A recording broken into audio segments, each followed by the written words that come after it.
y las discusiones que se dieron al interior de la Asamblea Constituyente, que están consignados en los anales, memorias de dicha deliberación. Porque acá se ha dicho que el concepto del artículo 336 de la Constitución solamente mira el mercado de licores como un arbitrio rentístico.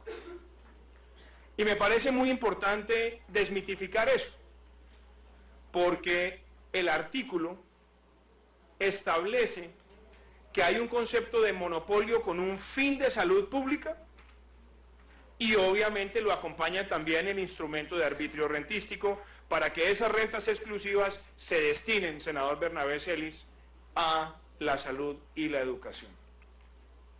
Partiendo de eso, ¿por qué una constitución que reconoce y que defiende la libertad de los mercados establece un monopolio de esa naturaleza en el caso de los licores? Por una razón muy sencilla, porque las externalidades negativas del licor y del abuso del licor llevan a que el concepto de monopolio se estructure sobre tres pilares centrales: la producción, la comercialización y la distribución. Si no están esos tres elementos de ese trípode, no hay concepto de monopolio. Y lo hay para prevenir lo que ocurre con el abuso del alcohol. ¿Qué ocurre con el abuso? Muy sencillo, cosas como esta.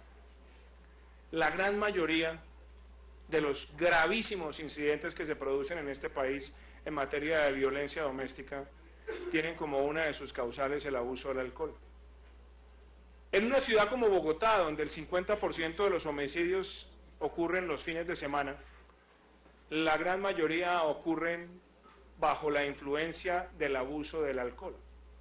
Entonces, es de la naturaleza de una sociedad que quiere prevenir esas externalidades negativas, ejercer el control del monopolio, no solamente con la producción, sino con la distribución y la comercialización.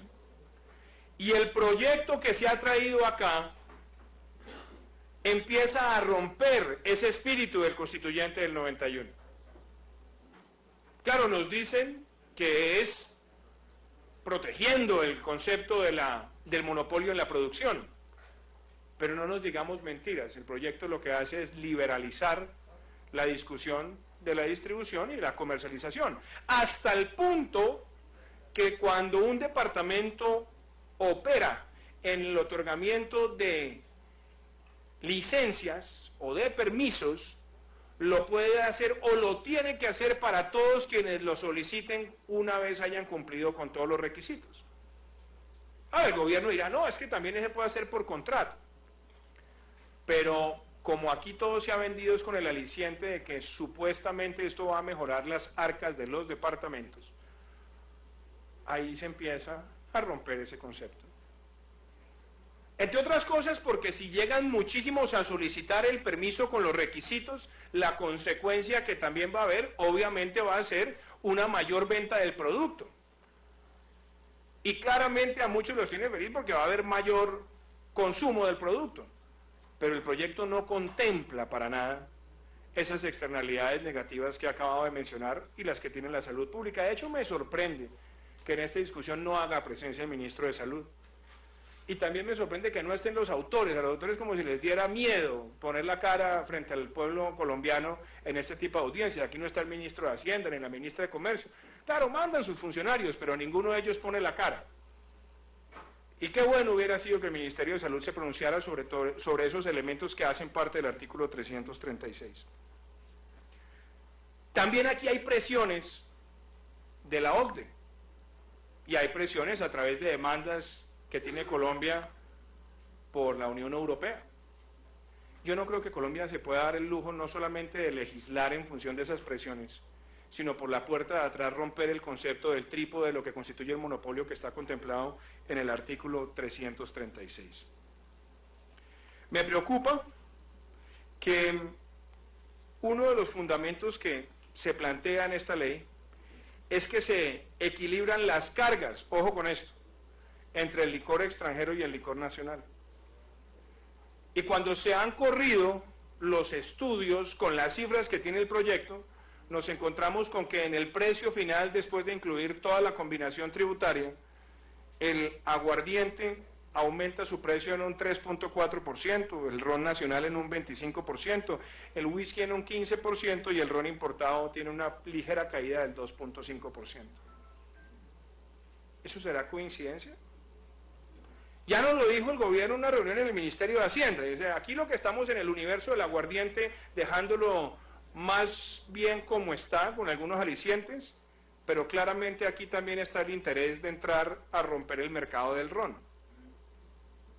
Y la pregunta es, ¿se puede realmente entender que ese tipo de contextualización porcentual de precio realmente está incentivando un tratamiento más equitativo? No, mentira. Está favoreciendo a unos actores que van a participar por competir por ese mercado en el país. Y me preocupa sustancialmente otra cosa, que cuando uno mira la contextualización tributaria, aquí se está castigando al licor de menor grado y al licor de más barata producción. Porque hoy la legislación colombiana, para bien o para mal, tiene un criterio de salud pública que es objetivo, y es que hay unos umbrales de grado de alcohol. ¿Para qué? Pues para premiar a aquellos licores que tengan menores grados en aras de la salud pública. Y aquí lo que estamos es partiendo del criterio de que todo grado debe ser mirado igual, cuando en realidad lo que se tiene que ver es el conjunto de la bebida y obviamente el conjunto de la bebida en el entorno de salud pública. Dicho eso, que lo anunciamos acá en la primera audiencia pública donde participamos con otros senadores, que me sorprendió que se hubieran demorado en pronunciarse, obviamente ¿quiénes van a salir afectados protuberantemente? Los que producen vino nacional, que muchos de ustedes dirán, bueno, pero el vino nacional nadie consume ese vino. Mentira, lo consume muchísima gente, es de consumo popular. Y además genera empleos en el país, y se está castigando con esta medida. Muchas de estas empresas están condenadas prácticamente a su destrucción. Lo segundo, el desarrollo del mercado del vino en muchos países también va de la mano con el desarrollo de la industria gastronómica.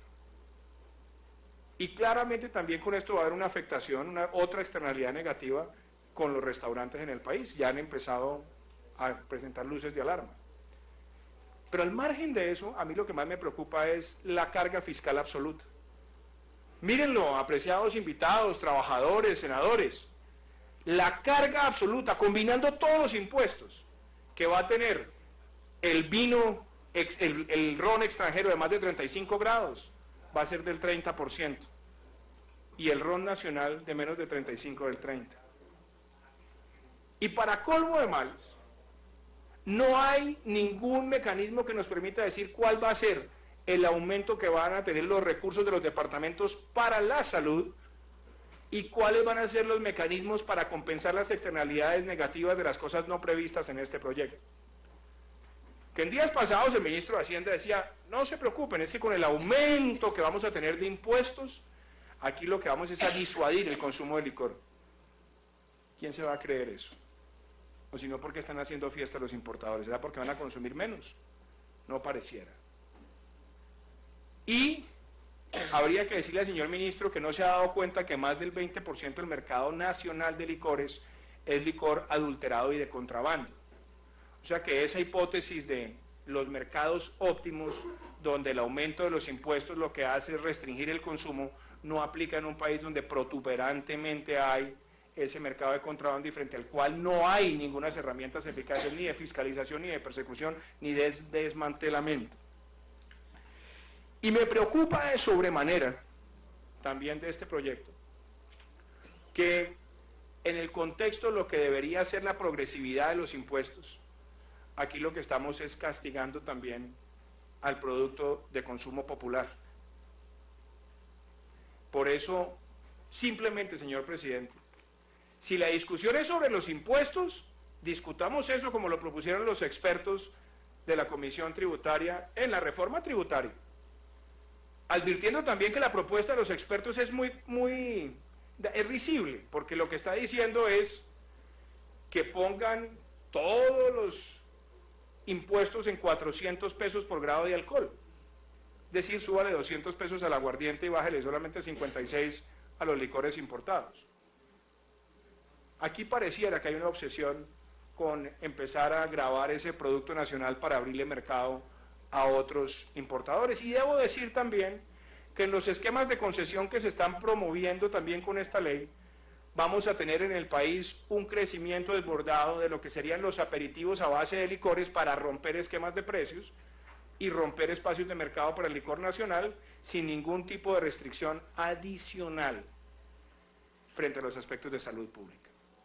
Entonces, en conclusión, y yo creo que con eso sintetizo la ponencia para escuchar a todos los invitados, aquí el tema no es cómo embellecemos un proyecto que viene débil y sobre todo que rompe los fundamentos que la Constitución establece en el ejercicio del monopolio con el trípode de producción, comercialización y distribución, sino que le abramos el debate con sinceridad. Si el gobierno nacional desea, por esas presiones, romper el concepto de monopolio, que lo haga en el artículo 336 de la Constitución, pero no por la puerta de atrás para favorecer a unos intereses. Y debo decir que aquí hemos hecho lo posible por defender esos principios, está en la ponencia, pero que también estaremos atentos a que si esto se quiere forzar, como lo está pretendiendo el gobierno, para que este proyecto se apruebe en horno microondas, seremos los primeros en instaurar las demandas de constitucionalidad, porque por esta vía se está fracturando lo que el artículo 336 tiene constituido allí y viene del espíritu de la Constituyente del 91. Muchas gracias.